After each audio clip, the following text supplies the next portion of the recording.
Hello and a very warm welcome to this special edition of To The Point. I'm Kriti Mishra. And on today's show, we have a very special guest in our studios, Chief Election Commissioner of India, Mr. Sunil Arora. So welcome to Rajya Sabha Television and thank you so much for joining us. Thank you for inviting Kriti. So as we celebrate the National Voters' Day, talking about Election Commission of India, the garden of India's democracy, it has led our country to the electoral efficiency since its inception. Today, how do you look at its journey? It's an ongoing process. Every successive commission has tried to do something or the other. And it's still going on. For example, in the current commission, keeping in line with the times, we have tried to become far more IT savvy in terms of the preparation of our electoral rolls, in terms of our sweep efforts, in every sense of term. In fact, I think our IT teams have been doing exceptionally well, and many very senior officers who have taken interest in this, they all deserve at least my own gratitude as a CEC. And for example, even today, on this National Voters' Day, we have already decided to roll e-Epic and a kind of our own Hello Radio, the first web radio of its own kind by a commission. Yes. So it's and this process will go on. Even, for example, institution of postal ballots for 80 plus, but that's not directly IT related, but one-way electronic voting system. There's so many, in fact, features that you will have to do a special program only on that. Absolutely, sir. We hope to do that program very soon. But since you've talked about the digital voting card, this is a new milestone. What would it mean for the voters in India? It is primarily meant for the young voters, assuming that the younger people are far more, relatively more IT savvy than, say, even my own generation. So, in fact, if you don't mind, Yes, sir.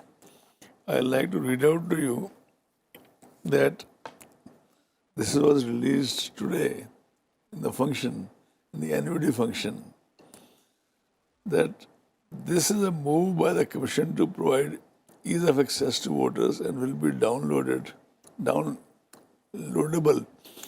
on mobile or in self-printable form on the computer after logging in from voter helpline.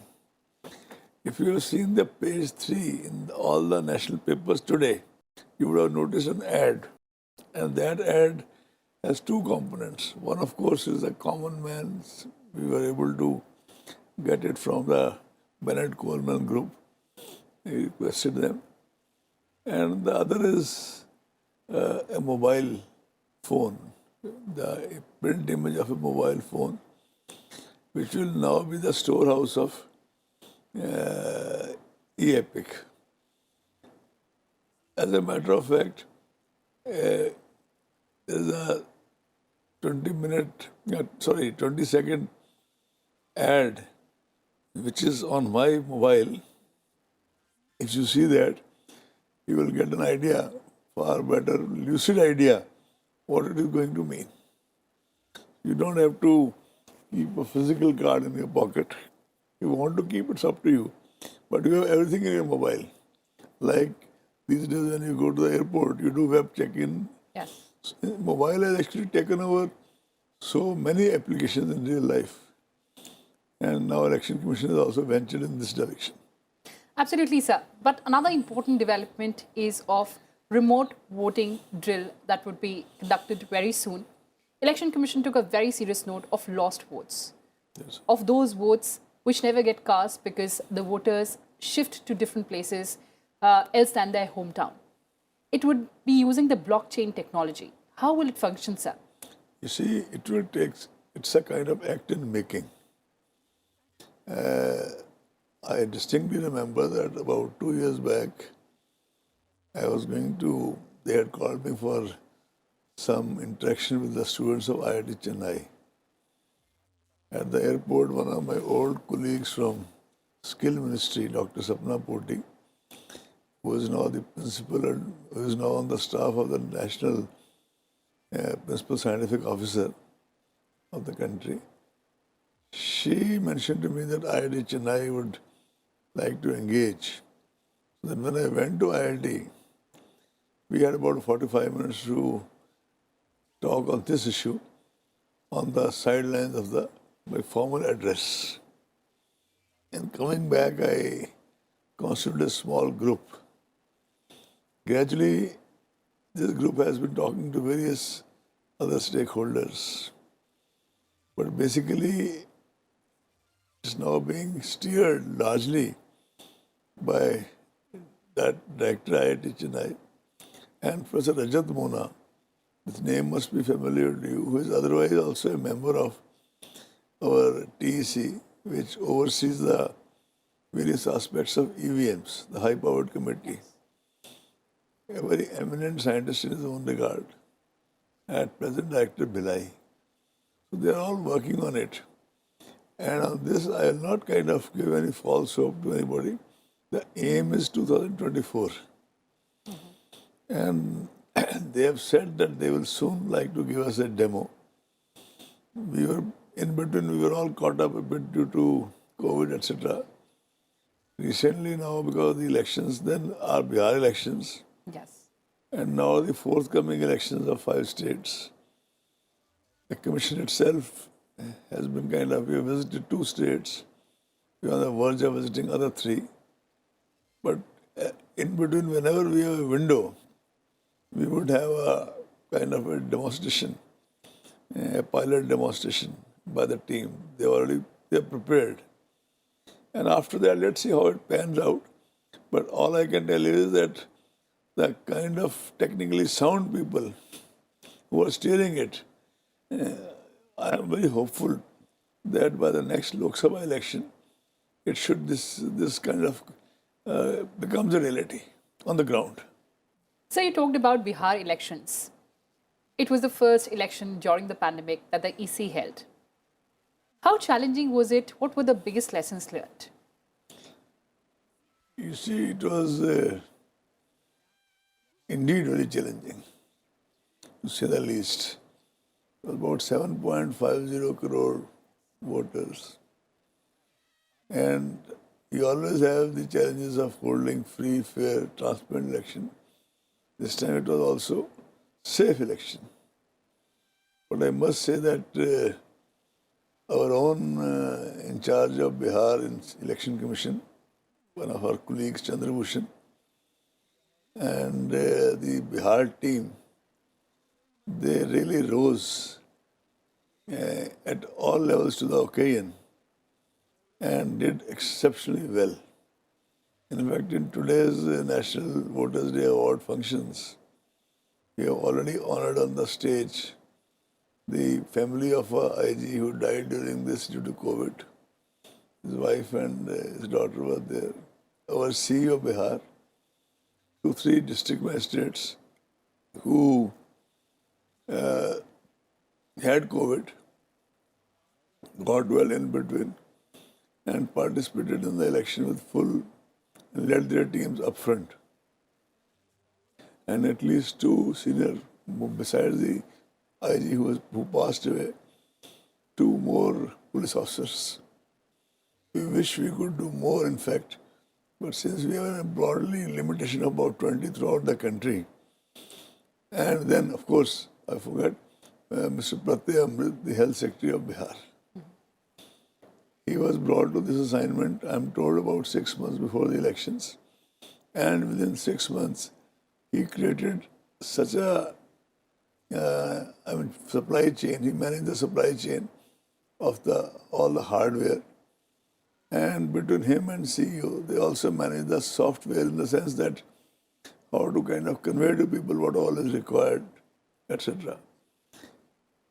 But I like to go slightly even before that. Commission had a series of meetings internally and brought out a set of guidelines which were kind of basically a template, but with a clear proviso that each state can tailor them to their own milieu. But this is a broad paradigm was defined, and I can send you those guidelines sometimes. Yes, sir. If you are interested. Certainly, sir. And then we kind of tried it in Rajya Sabha elections, some by-elections to this Vidhan Parishad of many states, and finally in Bihar. When I announced the Bihar elections as CC, I said to your colleagues in the media, because you always announce it before the media, that cumulatively, for us, it's a leap of faith and not a leap in the dark. That was not an ideal way of putting it across. In fact, the leap of faith had a whole history, in a short time, of joining the dots. And the result is before you to see. The percentage of voter turnout, notwithstanding all this, was more than the last assembly elections and almost very near or slightly ahead than last Lok Sabha elections. So one would agree that we have a template in place after Bihar elections. But now we have elections in Assam, West Bengal, Kerala, Puducherry, Tamil Nadu. Do you think the challenge before or the task is harder now? Numbers of states are more. And every state had its own peculiar challenges. And the Commission has already been to Assam and West Bengal. We spent good 4 days there. Our visits were preceded by the visits by our senior officers who were in charge of West Bengal and Assam from the Commission headquarters. So very good discussions at length, because we have a kind of broadly, not a written, but broad template over the years is that when we go to a state, we start by taking a presentation from the CEO and the police nodal officer. Then we have a talk with the representatives of political parties, because you will probably agree with me that after voters, the most important stakeholder in any election is political parties, Yes. political entities. After that, we have a meeting with the enforcement agencies of union government as well as the local state government. Local state government, for example, their excise commissioner, their sales tax commissioner, etc., and central government, all the various central government agencies, COGT, customs, narcotic control bureau. And in that meeting, we try to see what's the scenario in terms of cash seizures, etc., vigilance by the enforcement agencies, regulatory agencies, enforcement regulatories, synonymous almost. Then we have a very detailed discussion with the collectors. In some states they are called collectors, in some states DMs, in some states deputy commissioners, their police counterparts. And those meetings normally last 10 to 12 hours apiece. And then next day we have a meeting with Chief Secretary and his senior officers, followed by our coming before the press and sharing with them. So we yes. will, in any case, even the MHA guidelines, which have been issued from time to time for COVID under the National Disasters Management Act, they also have a last paragraph that the states can make some changes, local changes. For example, even now you will be seeing that in some states there's still maybe a bit of night curfew. In some states it was relaxed and then reimposed. So all those things are, states have a major say also. States and center in this matter is working very closely together. Suppose the pandemic, we also saw the extension of facility of ballot papers to newer categories. Now, few political parties have expressed apprehensions. How do you choose to allay their concerns? See, we are quite clear that besides the collectors and SPs, we also have observers in every district, as you are aware. In Bihar, for example, there was not a single case of repoll. And those are vetted by the observers, those reports. And those observers are very senior officers. And these days, last 2-3 years, due to some other sensitivities, we have also started putting special expenditure observers wherever required, and special police observers or general observers wherever required, completely need-based. And all those reports, when they indicated, they get filtered at so many levels that we don't find much to kind of. We have been telling the political parties, if you have a credible information, please share with us. We'll recheck it and check it. Be open to it. But an anecdotal condemnation is one thing by anybody. Yes. A kind of credible input is another thing. So besides exercising vigilance, if we still get some credible report, we will act on it. So EC has been conducting free and fair elections, checking money power, muscle power. Now that we have elections ahead in the states, voter awareness is of paramount importance. How do you think we can enhance this to ensure that there are no violations of poll codes? Voter awareness is a continuous program. It is not limited to the election period. We have a full voter awareness program called SWEEP, Yes. which is spearheaded by Mishra, Secretary General, the senior most serving officer in the ECI, and his team, and they really work very hard on it. For example, just see this, if you see this National Voter Day logo today, you see how many aspects have been covered, with the common man as a kind of centerpiece, written safe, empowered, vigilant, and then also introduce the word epic voter helpline and informed. So a lot of work goes into this, and that is an ongoing activity. We will continue. But sir, election in India is a mammoth task. Given our population, the security officials involved, the entire machinery, as our population is increasing day by day, what are the challenges that you foresee in future? You see, the population control is essentially a government program, or awareness, essentially a government program. As far as we are concerned, whatever is the given numbers at a point of time, we have to conduct elections with them. But I don't see that in any way hindrance. I mean, everybody would want more control on the population, but at the same time, from electoral point of view, it's not a kind of, it's just that it makes the task more gigantic. Although it's easier said than done, it makes at times, makes it very gigantic. But we have been able to kind of steer through it. Maybe we are lucky. There are also speculations about elections in Jammu and Kashmir, sir. Would you clarify? You see, Delimitation Commission is already there. When the Delimitation Commission gives its report, in which one of the election commissioners is a member, Sushil Chandraji, my fellow election commissioner, is a member, just as the size as the chairman. When they give their report, after that the commission will take a call. Okay, sir. Talking on a futuristic note and a very important concept that the country has been discussing, one nation, one poll. Of course, the focus is on developing a consensus among all political parties. What is the way ahead, sir?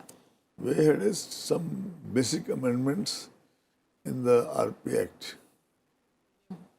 Representation of peoples. Yes. Yes, sir. You see, this problem started in India, if you call it a problem or whatever. Yes, one election, one poll is a very desirable goal. ECI would also like to support it with all its will. But in this matter, ECI is not alone, because ECI is to conduct the elections under a given law. And now, for example, the elections in 5 states, say up to May, they have to be finished because the deadlines of the assemblies are such. The Lok Sabha elections are in 24. Yes. And there is a complete mismatch between the term of assembly and then term of Lok Sabha. So essentially, the term of assembly and Lok Sabha have to be aligned. And for that, some amendments are required. And those amendments will be possible when there is a very broad and clear consensus amongst the political parties. That is not for ECI to kind of do. And Law Commission is supporting it, ECI is supporting it. It's a laudable goal, it saves a lot of money. But when there is a legal hurdle, it has to be overcome. So saves a lot of money. What are the other benefits of One Nation, One Poll? See, a lot of people will have both the views. Some people would say that different times of polls of the states would kind of keep the political parties on toes. Some people would say that One Nation, One Poll, you're done with it. In the USA, for example, you have a different timeline for the president election and different timelines for the Senate or the House of Representative elections. Right. So, but yes, in a country like India where there are so many challenges and so many security forces are required, if there is a One Nation, One Poll, it will be something which will ease the life for everybody. All right, sir. On that note, thank you so much for giving us all those important details. And thanks for joining us. Calling me, Kriti. I'm grateful. Thank you so much. So that's all we had for you in this edition of To The Point. Thanks for watching and stay tuned to Rajya Sabha TV.